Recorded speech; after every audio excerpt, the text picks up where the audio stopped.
আরে বাবা, রাগ করছিস কেন? এটা জাস্ট ফান ছিল, আর কিছু নয়। এবার আসি আসল কথায়। রোজ সকালে আমার কফি নিয়ে আমার ঘরে যাবি। তখন যদি ঘুম থেকে উঠে পড়ি তাহলে ভালোই, না হলে তুই ডেকে তুলবি। এই যা, আর কিছু নয়। আমি পারবো না। আপনার মতো লোককে কফি বানিয়ে দিই, সেটাই অনেক। আর কিচ্ছু করতে পারবো না। আপনি আসতে পারেন। তাহলে আমি যাচ্ছি না, এখানেই থাকছি।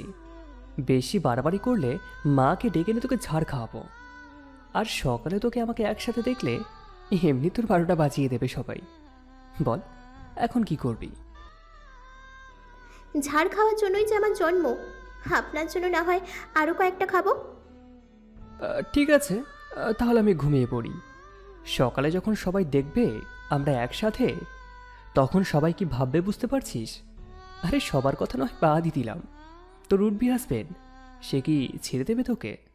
বদনাম হবে তোর, বাবার কাছে আবার ছোট হবি কিন্তু। শয়তানের কথাগুলো ফেলার মতো নয়। সত্যি যদি এরকম কিছু হয়, তাহলে কেউ ছেড়ে কথা বলবে না আমায়। এখন ওনার প্রস্তাবে রাজি হওয়া ছাড়া কোনো উপায় আমার কাছে নেই। তাই 7-5 না ভেবে বলে দিলাম, ঠিক আছে, আমি রাজি। এবার আপনি আসতে পারেন। হুম, যাচ্ছি। আর কথাগুলো যেন মনে থাকে, নাহলে কিন্তু খবর আছে। আসছি। আজকে আমার বিয়ে। এই দিনটাকে কেন্দ্র করেই হাজারো স্বপ্ন ছিল আমার। আমার বাবা মাও অনেক স্বপ্ন দেখেছিল, কিন্তু আজ তার কিছুই পূরণ হচ্ছে না। বাবার কত ইচ্ছে ছিল তার মেয়ের ধুমধাম করে বিয়ে দেবে, এই শহরে সবাই জানবে।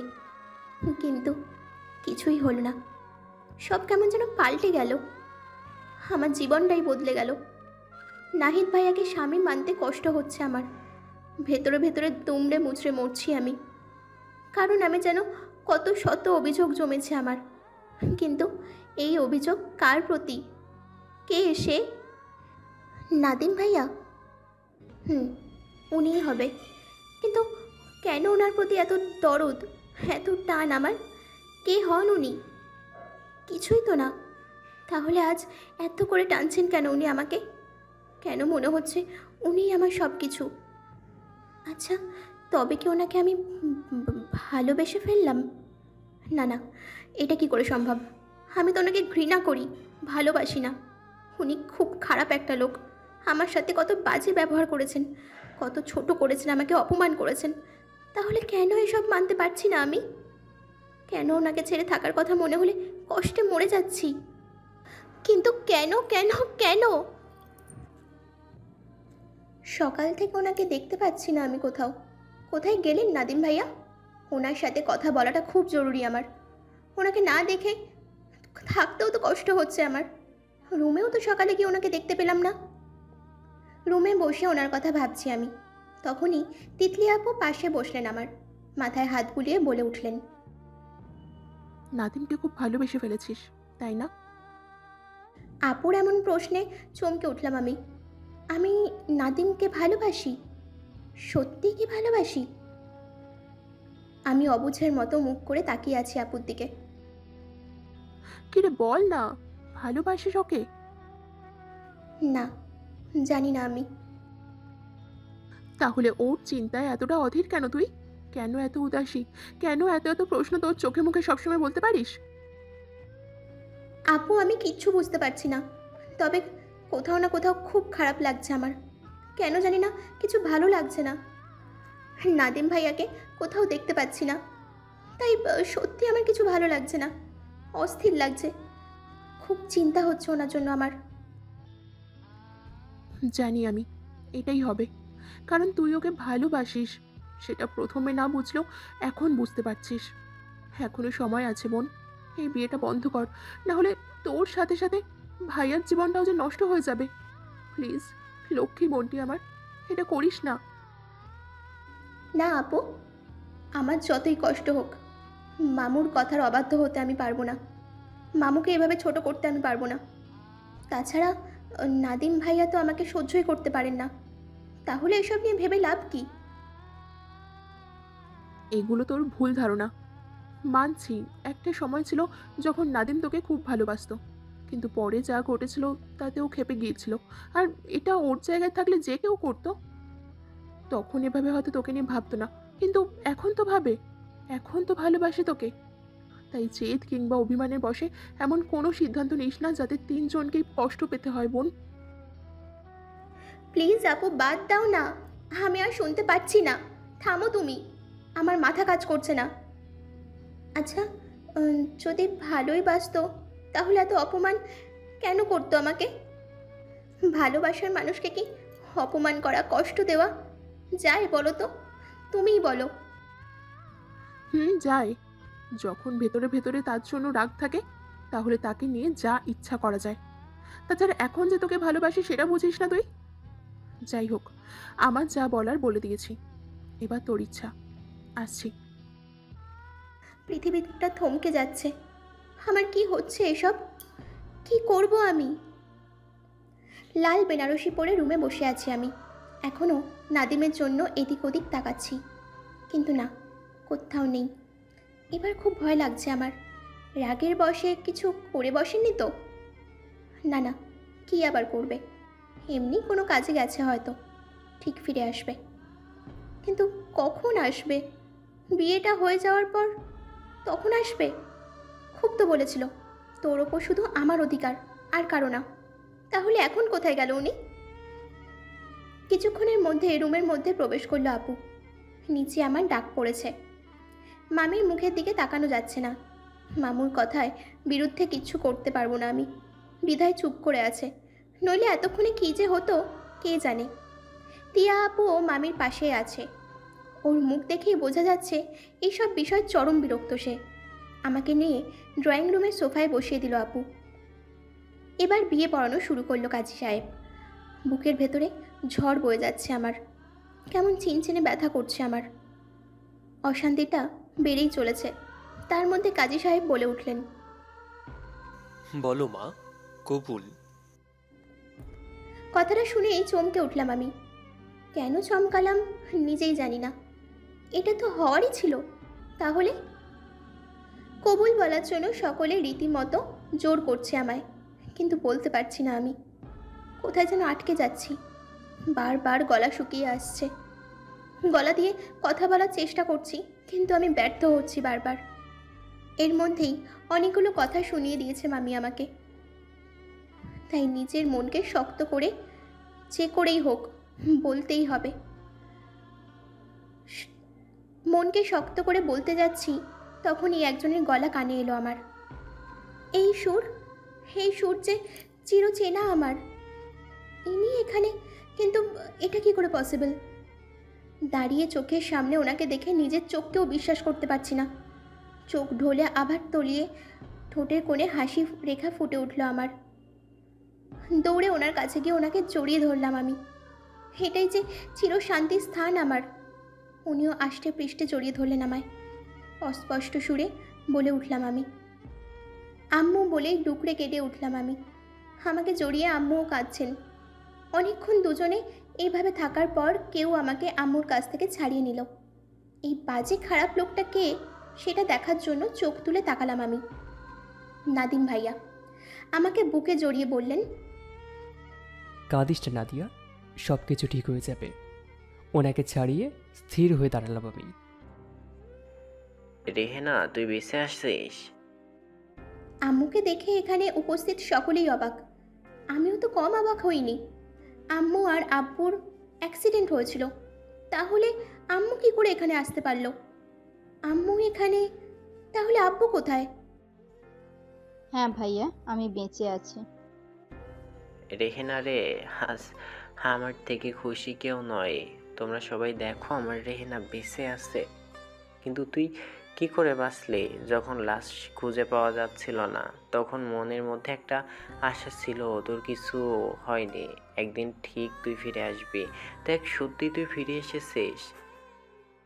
ওই অ্যাক্সিডেন্টে কপাল জোরে আমি বেঁচে গিয়েছিলাম, নাদিমের কাছ থেকে শুনেছি।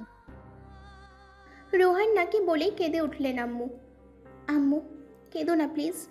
এতদিন জানতাম তোমরা সবাই আমাকে একা ফেলে এতিম করে চলে গেছো। এখন সবাই দেখো আমি আমি এতিম নই। আমার মা আছে, দেখেছো মামি, আমার আম্মু বেঁচে আছে। তুই শান্ত হ মা। রেহেনা, এতদিন তুই কোথায় ছিলিস? আর নাদিমি ওকে কোথায় পেলি? তাহলে শোনো, তোমরা অনেক কিছুই জানো না এখনো। আমাদের অ্যাক্সিডেন্টটাও অ্যাক্সিডেন্ট ছিল না, প্রি প্ল্যান ছিল। কেউ একজন ইচ্ছে করে আমাদের গাড়ি ব্রেক কেটে রেখে দেয়, যা টের পাইনি আমরা। তাই মাঝপথে আমাদের গাড়ি ব্রেক ফেল করে। তখনই নাদিয়ার বাবাকে হারিয়ে ফেলি আর আমি বেঁচে যাই। এর পেছনে সেই লোকটা ছিল যে নাদিয়াকে অপমান করতে চেয়েছিল। যখন আমরা জানতে পারি সেই লোকটা আমাদেরই খুব কাছের একজন, তখনই আমাদের মারার জন্য মরিয়া হয়ে ওঠে সে। সবার সামনে নাদিমকে দোষী প্রমাণ করে নিজে বেঁচে যায়, আর আমরা ভুল বুঝি নাদিমকে। কিন্তু আসল কালপিট অবধি পৌঁছাতে পারিনি। আমিও বাঁচতাম না যদি না নাদিমের বন্ধু আমায় না বাঁচাতো। এতদিন কোমায় ছিলাম আমি, যার বয়ভার বহন করেছে নাদিম। ওই দিন অ্যাক্সিডেন্টের পর আমাকে সাকিব ওখান থেকে হসপিটালে নিয়ে যায়, কিন্তু তখন আমায় চিনতো নাও। কিছুদিন আগে সাকিবের সাথে হসপিটালে যায় নাদিম, সেখানে গিয়ে আমাকে চিনে ফেলে। এরপর নাদিম উন্নত চিকিৎসার ব্যবস্থা করে আমাকে সুস্থ করে তোলে। আম্মু, এসব কি বলছো তুমি? তোমাদের মারার চেষ্টা করা হয়েছিল? কে করেছিল এটা? কে? যার জন্য আমার বাবাকে হারিয়েছি আমি? তোমাকেও কাছে পাইনি? বলো আম্মু, বলো, চুপ করে থেকো না। কে সে? নাম বলো তার। আজ সবটা বলবো আমি। কিন্তু ভাইয়া, আজ নাদিয়া এভাবে সেজেছে কেন? দেখে মনে হচ্ছে বিয়ের কোণে। হ্যাঁ রে, আজ খুব বড় খুশির দিন। আজ যে তোর নাদিয়ার বিয়ে। কত আশা করেছিলি মেয়েটার বিয়ের দিন নিজের চোখে দেখবি, দেখ শেষ পর্যন্ত তাই হচ্ছে। বড় করে বিয়ের ব্যবস্থা করতে পারিনি, এটা ঠিক, ছোটোখাটো ভাবেই বিয়ে দিচ্ছি। এটা তো ভালো কথা ভাইয়া, কিন্তু কার সাথে বিয়ে? বর কে? ওই তো আমার বড় ছেলে আর তোর বড় ভাই। না ভাইয়া, এটা কিছুতেই হতে পারে না। এই ছেলের সাথে আমি আমার মেয়ের বিয়ে কিছুতেই দেব না। কেন রেহেনা? কারণ ও সেই ছেলে যে নাদিয়াকে অসম্মান করতে চেয়েছিল, সেটা আমরা জানতে পারায় আমাদেরকে মেরে ফেলার জন্য প্ল্যান করেছিল, এবং ফাইনালি আমাকে মারতে পারেনি, কিন্তু নাদিয়ার বাবাকে ঠিকই মেরে দিয়েছে। রেহেনা, কি বলছো তুমি আম্মু? তোমার কোথাও ভুল হচ্ছে। ভাইয়া কেন এসব করতে যাবে? ভাইয়া তো এমন নয়। ভাইয়া কত ভালো মানুষ, সব সময় আমাকে সাপোর্ট করে, আমাকে বোঝে। এটা ওর মুখোশ। লোকটা সমাজের সকলের কাছে ভালো হলেও পিছনে একজন নোংরা কুৎসিত মনের মানুষও। তাই তো তোর ক্ষতি করতে চেয়েছিল। ও তোর বাবার খুনি নাদিয়া, তোর বাবার খুনি। ভাইয়া, আমি যা বলছি সব সত্যি। না না, এ হতে পারে না। আমার নাহিদ এমন ছেলেই নয়। না আন্টি, উনি যা বলছে সব সত্যি, একটা কথাও মিথ্যা নয়। ও আমাকেও মৃত্যুর ভয় দেখিয়ে ব্ল্যাকমেল করেছে। সেদিন নিজের প্রাণের ভয়ে নাদিমকে কিছু বলতে পারিনি, কিন্তু আজকে আর চুপ থাকবো না। ওই সেই যে এত কিছু ঘটিয়েছে, ভদ্র সমাজের আড়ালে মুখোশধারী একটা শয়তান। ও, এখন সবটা সবাই জেনে গেছো? তাহলে আর লুকানোর কিচ্ছু নেই। হ্যাঁ, সব কিছু আমি করেছি। নাহিদ তুই? কিন্তু কেন? হ্যাঁ বাবা, আমি। কারণ আমি নাদিয়াকে ভালোবাসতাম, কিন্তু ওই মেয়ে তো আমাকে ভাইয়া ছাড়া কিছুই ভাবতো না। সেটা সহ্য করতে পারতাম না আমি। আর তাই ঠিক সেই কারণেই ওই দিন ওকে অসম্মান করার জন্য প্ল্যান করি, যাতে ফুফা পরবর্তীতে ওকে আমার সঙ্গে বিয়ে দিতে বাধ্য হয়। তখন তো সমাজ ওকে মানত না, কেউ ধর্ষিতা মেয়েকে বিয়েও করতে চাইবে না। কিন্তু নাদিম আমার সব প্ল্যানে জল ঢেলে দিল। তাই নিজেকে বাঁচাতে মাহিকে ব্যবহার করি আমি। সব কিছু আমার নিজের মতো সাজে, কিন্তু ফুফা আবার সব গরমিল করে দেয়। কোথার থেকে যেন সব কিছু জেনে যায়। তাই ওদের শেষ করে দেওয়ার ছাড়া আমার কাছে আর কোনো উপায় থাকে না। কিন্তু এত কিছুর পর আবারও ফুফি তুমি বেঁচে গিয়ে সব কিছুতে পানি ঢেলে দিলে। এই তোমাকে কে বাঁচতে বলেছিল? হ্যাঁ, ফুফার সাথে মরতে পারে না? যদি মরে যেতে তাহলে আমাকে এমন দিনটা দেখতে হতো না, সকলের কাছে এত ছোট হতে হতো না। সি, তুই? আচমকা এমন আওয়াজে চমকে উঠলাম আমি। মামু ভাইয়াকে মারছেন। ছি, উনি কি মানুষ? ওনাকে কিনা সবসময় ভালো মানুষ ভাবতাম, একজন ভালো ভাই ভেবে এসেছি এতদিন। এখন উনি কিনা আমার বাবার খুনি, আমার সাথে অসভ্যতম করেছেন উনি। ছি। আজ ভাবতেও খারাপ লাগছে, তুই আমার বড় ছেলে, তোকে সবসময় নাদিমের থেকে ভালো সেনসিটিভ মনে করে এসেছে, আর আজ কিনা তোর আসল রূপ বের করে নিলি। সত্যি তোকে আমরা চিনতে পারিনি, তুই মানুষ নস, আস্ত একটা ডেভিল। ছি ভাইয়া ছি, আপনি এতটা নীচ। আপনাকে এতটা শ্রদ্ধা আর সম্মান করতাম আমি, আর তার বিনিময় এটা আমার পাওনা ছিল। আপনি কিনা আমার মা বাবাকে মারতে চেয়েছেন, মেরেও ফেলেছিলেন। আমার সাথে যা ইচ্ছা করলেন, তাই বলে আমার বাবা মাকেও ছাড় দিলেন না। ছি। এত চেয়েচি করো না বাবা। বাবা, এখানে শয়তানি কি দেখলে তুমি? এই নাদিয়াকে সবসময় ভালোবেসেছি, কিন্তু পাত্তা পাইনি, তাই বাধ্য হয়ে আমি সেদিন ওইসব করেছি। কারণ আমি এমনই নাদিয়া, আমি তোমার সেই লাভার নয়। Miss Nadia, I am your double lover. থামো ভাইয়া, এটা কখনো তোমার ভালোবাসা হতে পারে না। তুমি নাদিয়ার সাথে যা করেছো সেগুলো কোনো মানুষ মানুষের সাথে করে না। নিজের ফুপি ফুপাকে শেষ করতে চেয়েছিলে, ভাবতেই পারছি না। অফিসার, ওনাকে অ্যারেস্ট করুন। আমাকে অ্যারেস্ট করবে? হো হো করে হেসে উঠলেন ভাইয়া। ওর এমন সময় এমন ভয়ঙ্কর হাসি দেখে ভয়ে চুপসে গেছি আমি। আমাকে করবে অ্যারেস্ট? কার এত ক্ষমতা রে ভাই? কেন, আমরা আছি কি করতে? তাই নাকি? তাহলে করুন অ্যারেস্ট আমাকে, দেখি কত ক্ষমতা আপনাদের। বলেই আমার মাথায় গান তাক করে দাঁড়ালো ভাইয়া। কেউ যদি এক পায়ে এগোয়, তাহলে নাদিয়াকে এখানেই ঠুস করে হাওয়া করে দেব। অফিসার, আপনার টিমকে বলুন পিস্তল ফেলে দিতে, নইলে এক্ষুনি ওকে শেষ করে দেব। না না নাহিদ, তুমি নাদিয়াকে ছেড়ে দাও। ওর জন্যই মরতে মরতে বেঁচে উঠেছি আমি। এখন ওর কিছু হলে আর বাঁচবো না আমি। তাহলে সবাইকে বলো আমাকে যেতে দিতে, তবেই তোমার মেয়ে প্রাণে বাঁচবে, নইলে নয়। সকলে পিস্তল মাটিতে রেখে দাঁড়িয়ে আছে। এখন কি হবে আমার? কে বাঁচাবে আমাকে? আস্তে আস্তে আমার দিকে এগিয়ে আসছেন নাদিম ভাইয়া। ওনাকে দেখে উত্তেজিত হয়ে বলে উঠলেন উনি, নাদিম, যেখানে আছে সেখানে থাক, নইলে নাদিয়াকে মেরে দেবো কিন্তু। কে না করেছে তো ভাই? মেরে দাও ওকে। ও মরে গেলে কিচ্ছু যায় আসে না আবার। তাই তুমি ওকে কি করলে কি না করলে সেটা দেখার বিষয় আমার নাই। নাদিম, তুই কিন্তু বাড়াবাড়ি করছিস। আরে বাড়াবাড়ি দেখেছোটা কি? বলেই একটা লাথি দিলেন ওনার হাতে। বন্দুকটা হাত থেকে ফসকে বেরিয়ে গেল ওনার হাত থেকে।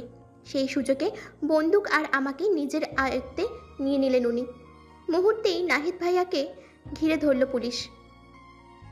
নাদিয়া শুধুমাত্র আমার, আর কারণ নয়। আর আগে কি যেন বলেছিলে তুমি? ও ডেভিল লাভার। কথাটা আমার কাছে হাস্যকর মনে হয়েছে। কারণ কি জানো? কারণ হলো তুমি কখনো ওকে ভালোই বাসনি। যদি ভালোবাসতে তাহলে ওর ক্ষতি করার কথা চিন্তাও করতে পারতে না।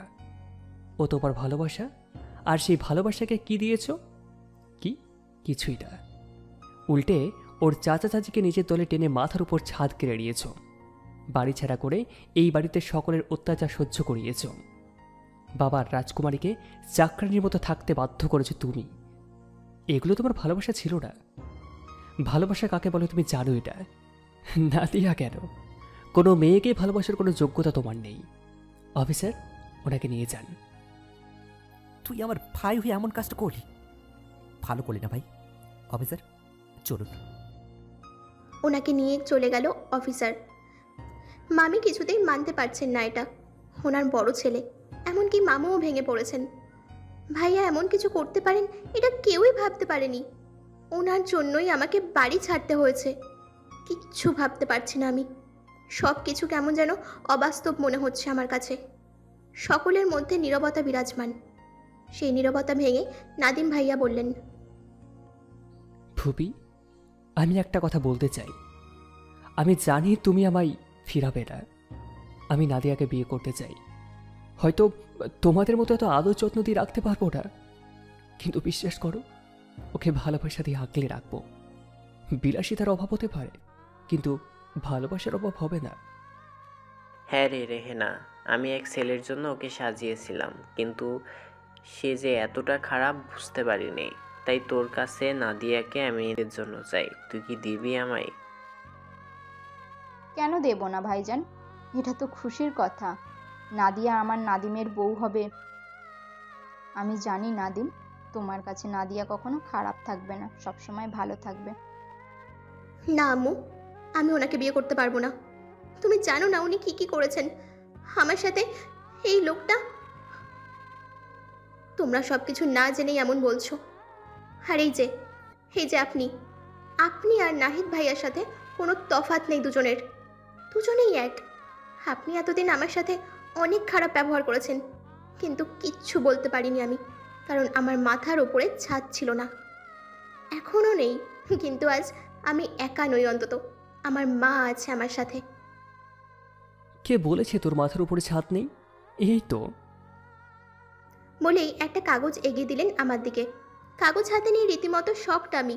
এটা তো আমাদের সকলের প্রপার্টির পেপার, কিন্তু এটা আমার নামে কি করে হলো? এই সব তো ওরা নিজেদের নামে করে নিয়েছিল। প্রশ্নবিদ্ধ চোখে ওনার দিকে তাকিয়ে আছি আমি। কি বিশ্বাস হচ্ছে না? না হওয়ার কথাও না। এসব ওদের থেকে আবার ফিরিয়ে এনেছি আমি। হ্যাঁ, আমি তোর সাথে অনেক খারাপ ব্যবহার করেছি, যা নয় তাই বলেছি, কিন্তু তার পিছনের সব কারণ তো তুই জানিস। বিশ্বাস কর নাদিয়া, ওই দিনের ঘটনার আগে তোকে নিয়ে কখনো অন্য কিছু ভাবিনি আমি, কিন্তু ওই দিনের পরে মন আমাকে তোকে নিয়ে ভাবতে বাধ্য করেছে।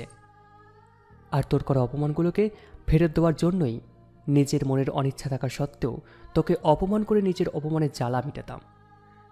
ওই দিন শুধুমাত্র তোর বিয়ে ভাঙার জন্য একটা নাটক করেছিলাম, আর কিছু নয়। যদি এটা না করতাম তাহলে তোর বিয়ে ওই ছেলেটার সাথেই হতো, যেটা মানতে পারতাম না আমি। এই নাদিয়া, আমাকে ক্ষমা করে দে না রে, প্লিজ। আমি যা করেছি ভুল করেছি, প্লিজ সব কিছু ভুলে আমাকে মেনে নে। সরি মিস্টার নাদিম, সেই দিনগুলো এখনো ভুলিনি আমি। সব কিছু মনে আছে আমার। আজ আমার প্রপার্টি ফিরিয়ে দিয়েছেন বলে সব ভুলে যাব, এমনটা তো নয়। নাদিয়া, তুই আমার কথাটা শোন। আমি জানি নাদিম তোর সাথে কি কি করেছে, ও সবটা বলেছে আমায়। এখন নিজের করা কাজের জন্য অনুতপ্ত ও।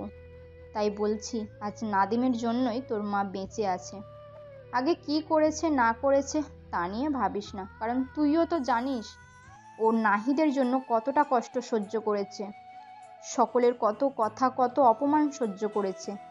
তাই আমার মনে হয় ওকে একটা সুযোগ দেওয়া উচিত। আই এম সরি আম্মু, এটা কোনো খেলা নয় যে আরেকবার সুযোগ দেব। এটা আমার সারা জীবনের ব্যাপার, তাই ভুল মানুষকে ভুল করেও সুযোগ দিতে নেই। বাদ দাও ভুবি, তুই ক্ষমা করবি না তো বিয়েও করবি না। ঠিক আছে, থাক থাক, তুই তো জেদ নিয়ে চলে যাচ্ছি। আর কখনো তোকে জ্বালাতন করবো না। আজকের পর তোর সামনে কোনো দিন আসবো না।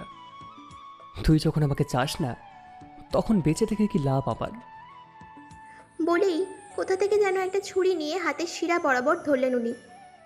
ওনার এমন কাণ্ডে উপস্থিত সকলেই অবাক। আমিও যে কম অবাক তা কিন্তু নয়। উনি এরকম পাগলামি করবেন ভাবতেই পারিনি আমি। এখন কি হবে? ওনাকে বাঁচাবো কি করে আমি?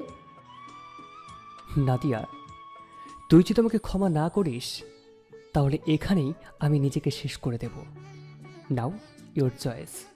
তুই কি চাস, আমার মৃত্যু নাকি আমার ভালোবাসা, কোনটা? নাদিয়া, এখনো চুপ করে থাকবি তুই? আজ যদি তোর জন্য নাদিম নিজেকে শেষ করে দেয়, তাহলে পারবি তো নিজেকে ক্ষমা করতে? নাদিয়া, তোমার কাছে হাত জোর করে ক্ষমা চাইছি আমি। আমাকে ক্ষমা করে দাও।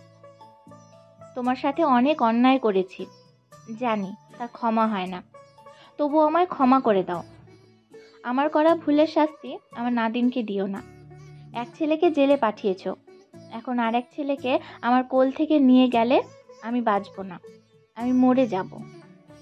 তোমার কাছে হাত জোর করে বলছি, আমার ছেলেটাকে ক্ষমা করে দাও।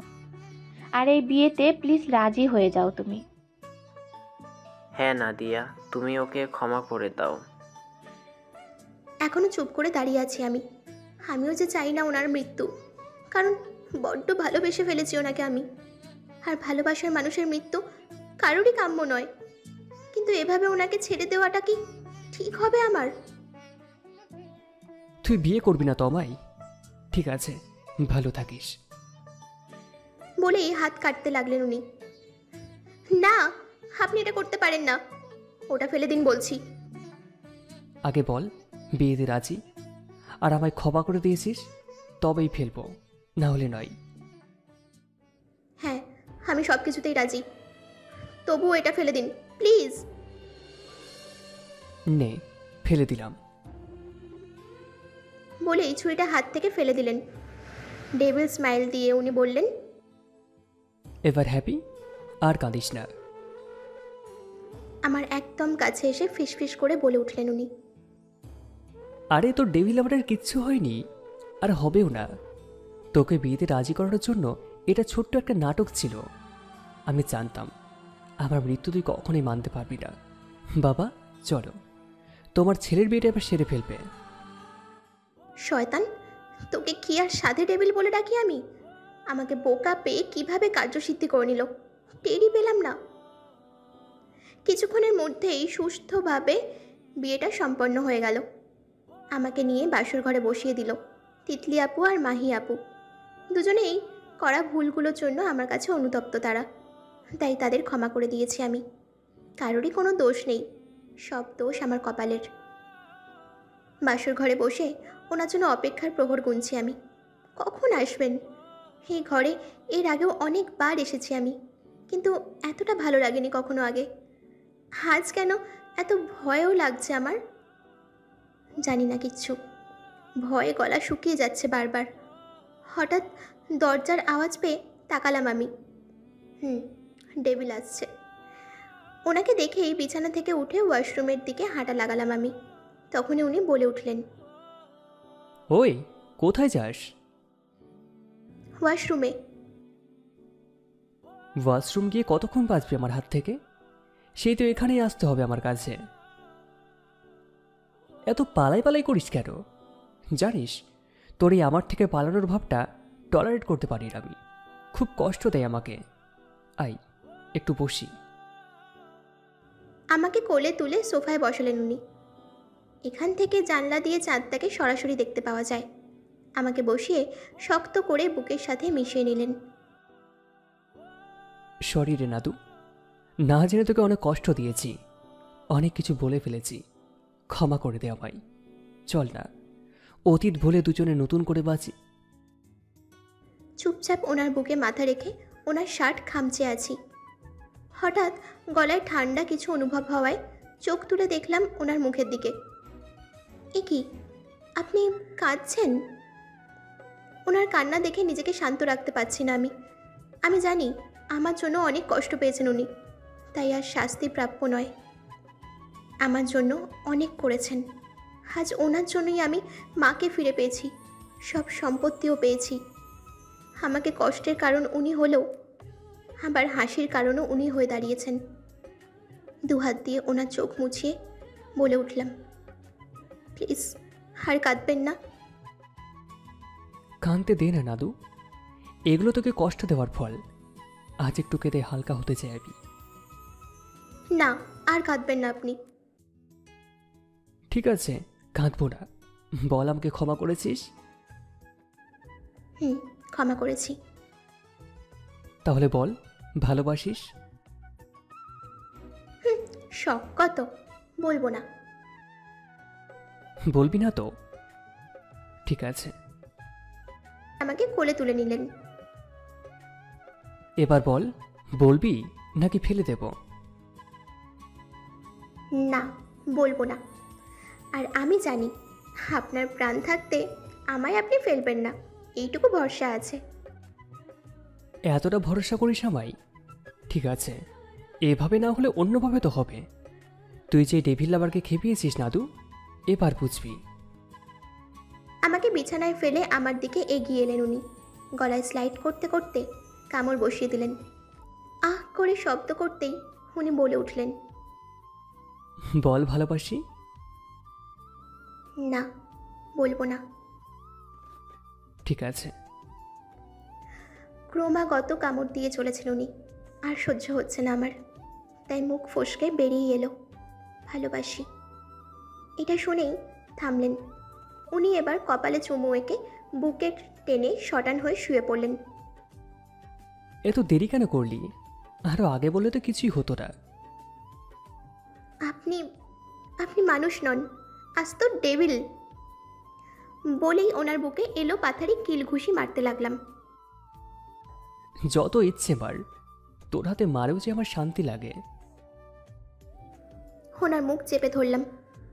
না, একদম না।